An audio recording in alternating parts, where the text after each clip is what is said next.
Welcome to Show Up Anyway with Renee Dallow for creative entrepreneurs, business owners, and humans navigating the messy middle of visibility, leadership, and being seen. You do not need to feel fearless to move forward. You just have to show up anyway. Hello, friends. Welcome to another episode of Show Up Anyway. It is me, your host, Renee Dallow, and this week, I want to talk about conferences, specifically the difference between simply attending and showing up. And if you're listening to me and you think, Renee, those are the same thing, I'm here to tell you that in my definition, they are definitely not. I'm recording this in the final week that I'm going to be home. So if you watch me on YouTube, you're going to see a different background starting next week. I am getting ready to leave to speak at a conference in New Orleans. Then I have some international travel. Then I come back. I produce a comedy show for my husband. And then I have another conference. So conference season, as far as I'm concerned, is upon us. I'll be at NACE in New Orleans, which is the National Association of Catering and Events. And then I'll also be at CFWA, which is the Central Florida Wedding Association. But I also know in there is the WIPACON, brand new first year. I will not be there. I will be in the UK. This just felt like a perfect time to discuss conferences, how we show up at conferences, how we get ourselves ready, both emotionally and logistically. And I cannot wait to tell you the best story about something that happened to me earlier this year, how I started as an attendee at a conference and I ended up one of the MCs. What? Yeah, that really, truly happened. I have been in the wedding space for a hot minute, more than a decade. And so I have been to my fair share of conferences, both beautifully run and not so great. It has run the gamut in my experience. I have also been on stages. I have been in the audience. I have been, as I mentioned, in the audience and then suddenly on stage. I feel like I've done it all. I happen to love a conference. I love a targeted amount of time where I get to leave my day-to-day and go into an alternate universe where all I have to do is learn and meet people and grow and pour into my business and myself. I really love it. It's one of my favorite things to do. I know some people, especially in other industries, might be listening to me and be like, conferences are so boring. I actually think conferences are what you make of them. So my first tip in showing up anyway for conferences is really decide before you go, before you go, who you are going to be at this conference. And by that, I mean, what do you need to do for yourself in order to be your best self so that you can show up fully? Because to me, the difference between attending and showing up, there's a really big gap there. So for my definition, attending is what everyone does.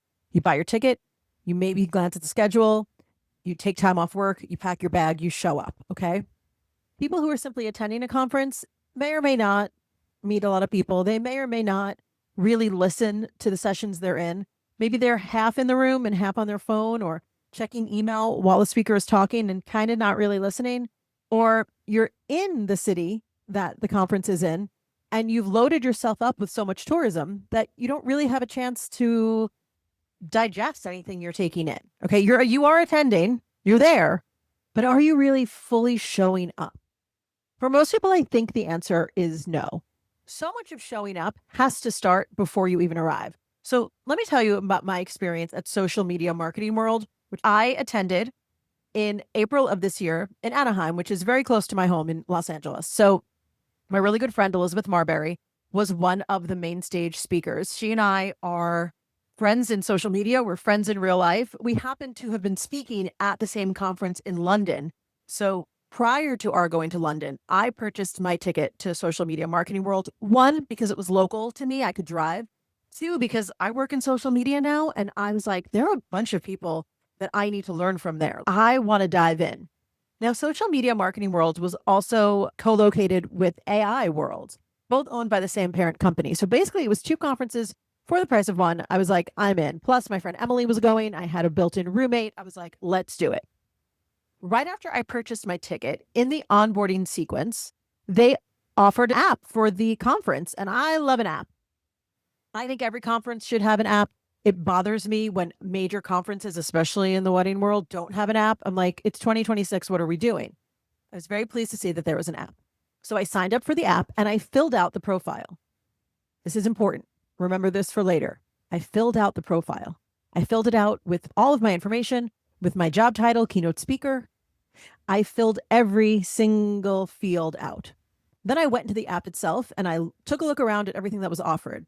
This conference not only had the sessions listed and obviously locked in, because at this point it was only a couple of weeks before the conference, there also had a section called meetups. And I was intrigued by this because I love a meetup. I love going to them. I love hosting them. If there's people meeting up, I want to know about it. I would like to go, please.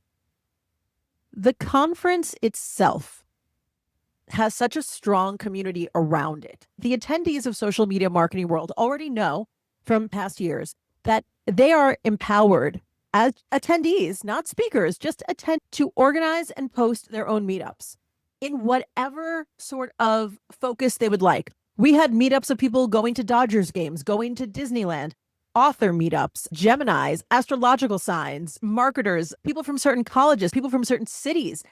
Any sort of focus you could think of, there was a meetup for it. You just had to go on the app and find it.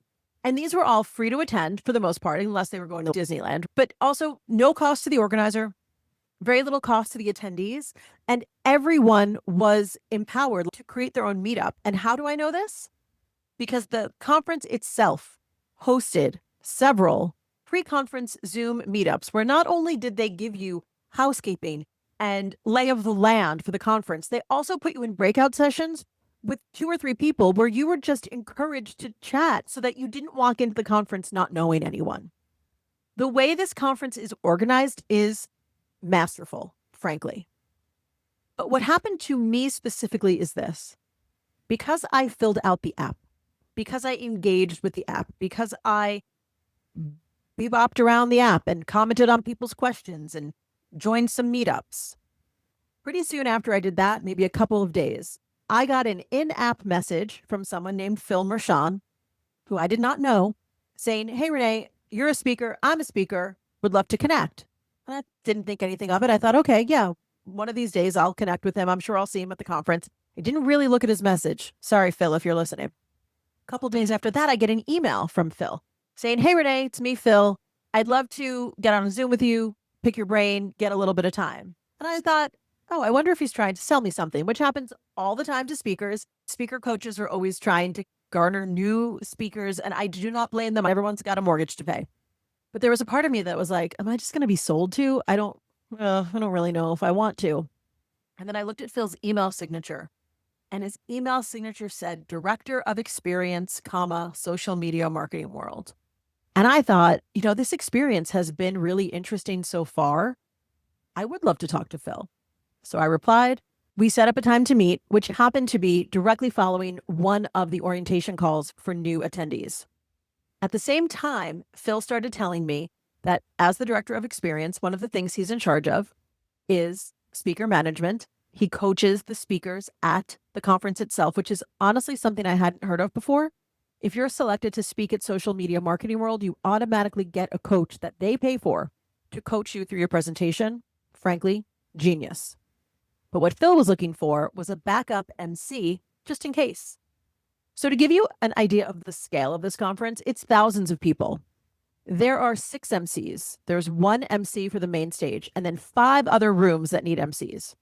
So Phil was just asking me, have you ever MC'd before? Would you be interested in being a backup just in case? We probably won't need you, but I'd feel better having someone that I know is going to be there who's local, who's just a drive away, not a plane ride, just in case. And I was like, yes, I've MC'd. Unfortunately, I don't have an MC reel. I still don't. I have to fix that. He asked me for referrals, recommendations. I sent all that over to him. So at the time we got on the Zoom, Phil was basically sold on having me as a backup MC. But again, pretty much they would not need me. But Phil said, make sure you pack another outfit just in case, but you're not going to need it. I said, of course I won't need it. I will pack an outfit just in case. If you know me in real life, you know I'm going to pack an extra outfit. I'm going to have the fashion lined up. One of the things that I do in showing up is make sure that I'm looking the way I would like to look. Mostly always wearing red, or at least a red lip, or today I'm in pink, but a bold color. That's my thing. So I prepared for the conference. I selected my sessions that I was planning to attend. Elizabeth and Emily and I made a whole plan for her to support her on her main stage. And I went off to the conference with my extra outfit in my bag. Being a newbie at a conference like Social Media Marketing World, where I knew it was going to be a tremendous amount of people, what I wanted to do was look polished enough every single day that if something happened, big if, I wouldn't be embarrassed to get on stage in what I was wearing. So for me, that meant hair, makeup every day, full outfit, accessories, the whole thing. Still comfortable, still wearing sneakers, but ready to go. You don't have to get ready if you stay ready. You know what I mean? When I first arrived in Anaheim, one of the first things we did after checking in is we went to that party in the lobby that was casually hosted by the conference. We made friends. I met Phil in person. We sat with Elizabeth.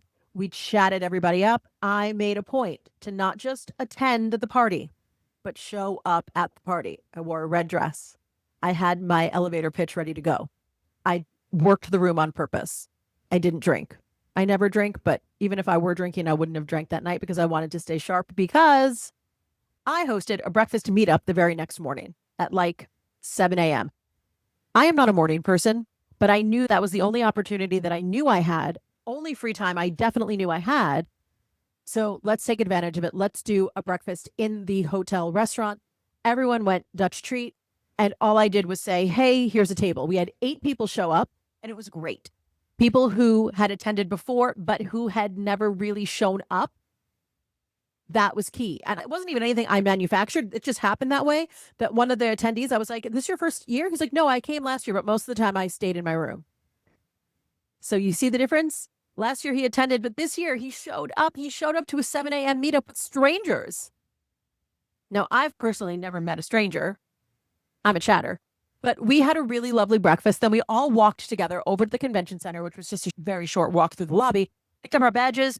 We did a lot of photos together. We had a ball of a time, and then we went to our own individual seminars. It was a beautiful start to the morning.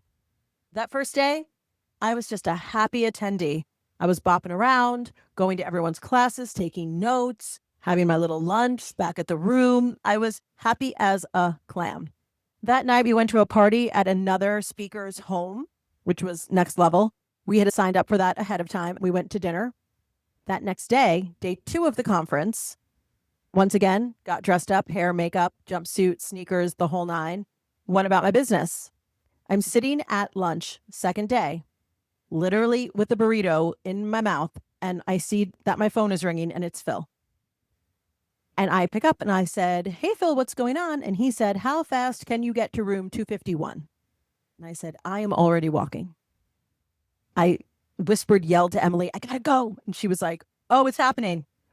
And I ran through the convention center, ran upstairs, and outside of room 251, Phil let me know that the MC of the room had been injured and was having a hard time standing, and they were going to get him some medical attention. And could I fill in? Could I fill in right then? There was a speaker already on stage. So in actuality, I had about 25 minutes to get my bearings before I had to go up on stage. But Phil handed me a clipboard of documents and said, read through it. This is the next person up. This is what you have to do. This is the housekeeping. These are the announcements. This is the room monitor. And I was like, okay, here we go. Thankfully, I felt confident. I looked good enough to get on stage, and I just went for it. Now, the thing is, I didn't know if I was filling in for 5 minutes or the rest of the day or the rest of the conference. I was just taking 1 minute at a time. After the current speaker, I went up, pretty seamless. I said who I was. No one in the room really paid attention. And we got the next speaker up and running, and it was fine. A couple of minutes after that, the original MC comes back in. He wants to finish the day. Great. I run over to see Elizabeth because it was her turn to be on the main stage. I'm watching Elizabeth on the main stage, and I get a text from Phil saying, can you come back? So I ran back over, and he said, we're going to need you to fill in tomorrow. And I said, I brought an outfit. Very quickly, I had to get up to speed on what was happening the next day. I had to meet the speakers, get all their information. And then there was a party that night, a mixer for the speakers and the MCs. And Phil said, why don't you come to that so you can meet everybody? You can talk to the other MCs. So I very quickly rearranged my evening plans. And then after that was a pre-schedule for everyone to attend a karaoke party. I had promised Phil weeks before that I was going to sing at the karaoke party. was live band karaoke, which I'm sorry, if you're a singer, that's catnip. I'm a singer. I was like, whatever happens, I'm going to sing. But you have to understand, emotionally, I had gone from sitting in the audience to being up on stage to being told that the entire next day I would no longer be an attendee. I would be up on stage. So I was like, I have to roll with it. I have to meet these speakers, make them feel comfortable with me, make them trust me enough to know that I'm not going to leave them in the lurch tomorrow. And then also, I had to show up myself. I had to study my notes. I had to emotionally regulate myself. I had to change my mindset from attendee to MC. So I went to the party, which was brilliant. And a lot of the speakers are people that I've known or have known at least on the internet. So my warming up period was a little bit less than maybe someone who was coming in completely cold. Later that night at the karaoke party, I did sing on stage. I sang Pat Benatar's Hit Me With Your Best Shot. My visibility went from 0 to 100 because when I arrived at the conference, nobody knew who I was. And now everyone had, at least in the speaker world, had heard about how I was filling in last minute for someone who had been injured. For me, it was a lovely reminder that I am good at this and that if you stay emotionally ready and you stay fully present, it's not such a hard leap to make. It really isn't. The next day, in my fully red jumpsuit and red blazer and sneakers, my power outfit, I just went into the day with gusto, not necessarily realizing that a lot of people saw me sing on stage the night before. So the final day of the conference was wild for me on many, many levels. But something interesting happened the next day. After we had closed the conference out, I had done a good to great job as MC. I think I'd give myself probably a B, B minus. There were some technical things that I didn't quite accomplish the way I'd like to. I wasn't even in my own head for some of the day. However, I did it well and I was proud of myself. The next morning, as we were checking out, I got a text from Phil and he said, "Hey, where are you? Are you still at the hotel?" And he's like, "Meet me in the lobby." And we had really a lovely conversation to sort of end this amazing thing that had happened. And he said to me in this conversation, I messaged 6 other speakers on the app, and you were the only one who ever wrote me back. And friends, isn't that just the universe giving us signals? And isn't that just the way it was meant to be? I wasn't the only person he messaged, but I was the only one who engaged. And I was the only one who said, yeah, I'm willing to be a backup. Let's do it. And it changed the entire conference for me. I started as an attendee. Nobody knew who I was. These people don't know me. It's not like Wedding MBA where most people know me. I was no one.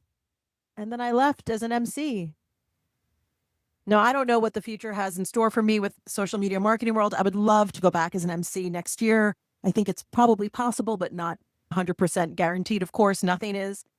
But I tell you that story to tell you that at any point in time, I could have chosen, because it is a choice, to not engage with the conference in the way that I did. I could have chosen to ignore the app, or I could have downloaded the app and not looked at it, or I could have downloaded the app, looked at it, and not filled out any of my information. I also could have not returned Phil's email or gotten on a Zoom with him or said, yeah, here's some references. Here's some video of me. At any point in time, I could have disengaged, but I didn't. I also showed up to that conference knowing what I wanted out of it, who I wanted to meet, who I wanted to be, and how I wanted to be seen and perceived. Now, does that sound exhausting? Not to me. If it sounds exhausting to you, I want you to ask yourself, why? Why are you not willing to put in the effort to be seen and to show up the way you want to show up? Conferences are a beautiful, beautiful opportunity for all of us to decide who we are, how we want to be seen, and what opportunities we'd like to be considered for. Because let's be honest, going to a conference means you're simply increasing the surface area for an opportunity to hit you. Truly, you're increasing the surface area for knowledge. You're increasing the surface area for your own success. That's what attending a conference means. So what I'd love to encourage you all is if you're listening to this and you're headed to WIPACON or NACE or CFWA or Engage or Wedding MBA or whatever the conference is, please do yourself a favor. Do not simply attend. think about how you want to show up. If you want to see all of my conference shenanigans, I am going to be sharing them primarily on my Instagram account at Renee Dallow.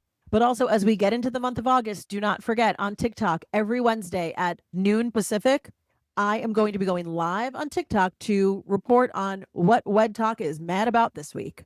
If you are on TikTok or you're meaning to get on TikTok, especially if you're a wedding pro, please follow me on TikTok at THE Renee Dallow. We are getting it going on every platform, y'all. And if you're watching on YouTube, I would love your comments below. Tell me what conferences you're attending and let me know if you have any questions on how to make the most of your conference going. That is a topic I love to dive into.